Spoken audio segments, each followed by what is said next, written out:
Okay, so first, we've seen problems like this before. I showed you a problem like this before.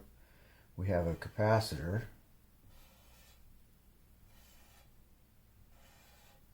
And let's say it has a capacitance of 27 microfarads. What we want to do is hook it up to a circuit and apply a voltage to separate the charge. So we'll use a 9-volt battery and we'll hook it up thusly. When we do that, what's going to happen is you're going to have positive charge on this side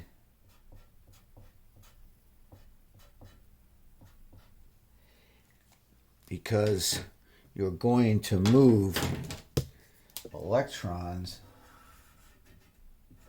in this manner. The battery is going to pump charge off the top plate and put it onto the bottom plate. So this side will have more electrons than the other side.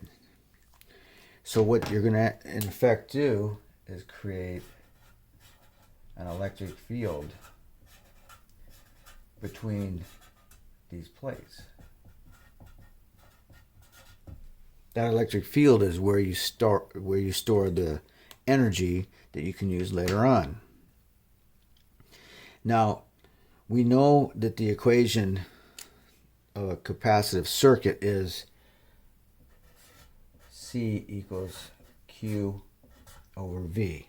So this is our important equation here. This is the capacitance equals the charge divided by the voltage.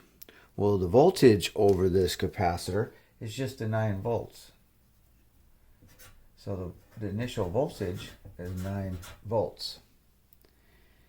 Since we know the capacitance, what we're trying to find is the charge. And from the equation right here, we can see that the charge over the capacitor is just going to be equal to C1 times the initial voltage. And that's just going to be 27 times 10 to the minus 6 farads times 9.0 volts. And that's going to equal, let's get my calculator out here, approximately 189 microcoulombs. So that's the initial charge on the capacitor. Now what we want to do is we want to take that capacitor, take it off the circuit without discharging it. So we're going to keep the charge on there.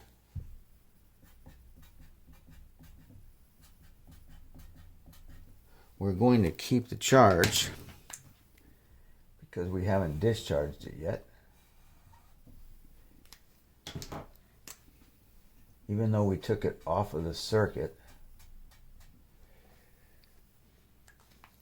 So we've got a charged capacitor sitting here, and it's kind of dangerous because if you touch both of those ends, it will discharge. The electrons on the bottom plate will go through my thumb and around my hand into my finger and back to the other side, the top plate, and it'll discharge, and all of a sudden this become neutral. So you don't want to touch a capacitor that's been charged. We still have the E field between here.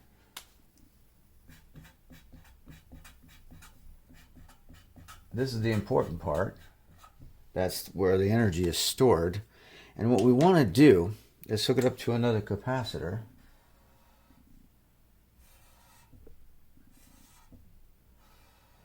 We want to hook it up to another capacitor and see what happens. Now, we said this was C1 is 27 microfarads. Let's go ahead and make this one anything we want. How about 40, I don't know, 41 microfarads? Something like that. Okay. And what we want to do now is connect these two things. So we're going to connect this up to this, and this up right there, and we're going to see what happens. Well, you all know what happens. As soon as I do that, electrons are going to come from this side to this side.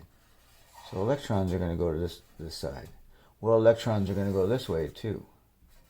It almost looks like a circuit, except it's not quite a circuit because there's open connections. So we know that, and so what's going to happen is some of these negative charges, are going to come to the other side. And same with the positive side. So the negative charge is going to push the electrons off this side, and so we're going to have some sort of charge on there, and we're going to just get rid of these guys. So the charge was transferred.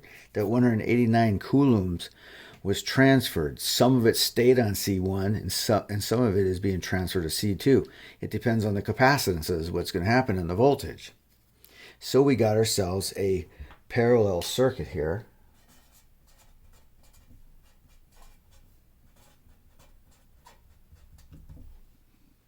And so what we're trying to find out is, what is Q1 after?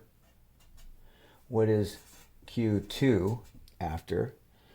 What is V1 after? And what is V2 after the switch, after the connection? And of course, we'll have an E field on this capacitor too. Our initial charge, as you can see over here, our initial charge is 189. Let me make sure about that. And since we're looking at the circuit now, we have two capacitors in there. We want to find CT. So that's important to do that. So what we want to do now is figure out a new circuit. So what is the total capacitance on our new circuit? Well, we just use the equation. We know that the total charge is 243 microcoulombs, but we don't know the voltage. But we do know CT, and CT is just simply going to be C1 plus C2 because it's parallel, which is just 27 microfarads plus 41 microfarads. So CT is equal to 68 microfarads. This is the total capacitance of our new circuit. And that's important so that we can find the voltage. So now that we know this, we can find the voltage over this. So VT from up here, VT is going to be 243. Let's go ahead and say this first. QT over CT, which is 243 microcoulombs, over CT, which is 68 microfarads, which is just simply equal to, and you can just do the straight division right there, 243 divided by 68. And that's going to give us 3.57 volts.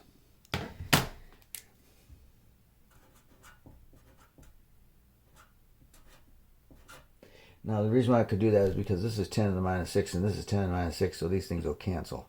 And so that's why it is. So our new voltage over each branch, that's over each branch,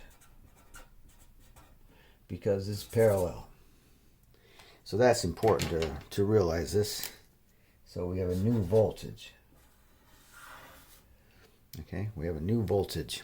So now we can go ahead and find the charge, and I can put that in there now. The new voltage is 3.57 and 3.57, because again, it's parallel. So using that equation one more time, the C equals Q over V, I can find Q1. So Q1 is going to be C1 V1. And that's going to be equal to whatever C1 is, 27 microfarads, times V1, the new V1, 3.57 volts. So Q1 is equal to, now you got to be careful, you got to say 27 EE6 negative times 3.57 equals 9.6 times 10 to the minus 6, or excuse me, 96 times 10 to the minus 6, or 96.4 microcoulombs. And then Q2 will be equal to C2 times V2, which is whatever C2 is 41 microcoulombs times 3.57 volts. So Q2 is equal to, again, 41 EE6 negative 6 power, times 3.57 volts is 146.4. Is 146.4 microcoulombs. So let's see if this makes sense, because there's a conservation of charge. If you add those two up, what do you get? So you get 96.4 plus 146.4 equals 242.8, which is pretty close to 243. Again, significant figures all along the way is important. I probably should have kept 4 sig figs. That way I would have gotten exactly my answer. So this works out. The charge just moved from C1 to C2 when I hooked them up, because there was still a voltage on that C1. The reason why when you unhook it from the circuit it will not discharge is because there's no place for that charge to go. Those electrons on this side, when it's broken off, they have no place to go. This side wants them, and this side wants to give them up, but these two connections were open. Even if you touch this, it won't discharge it, because it has to, the negative electrons have to go through here. If you do this, you can actually make a circuit and connect that, and then the electrons will go through my thumb and around to my finger. So that's why those things can hold charge. Now they leak over time. They'll leak as it might take some time to actually leak into the atmosphere, but they can hold charge for quite a long time. Anyway, this is how you solve a problem.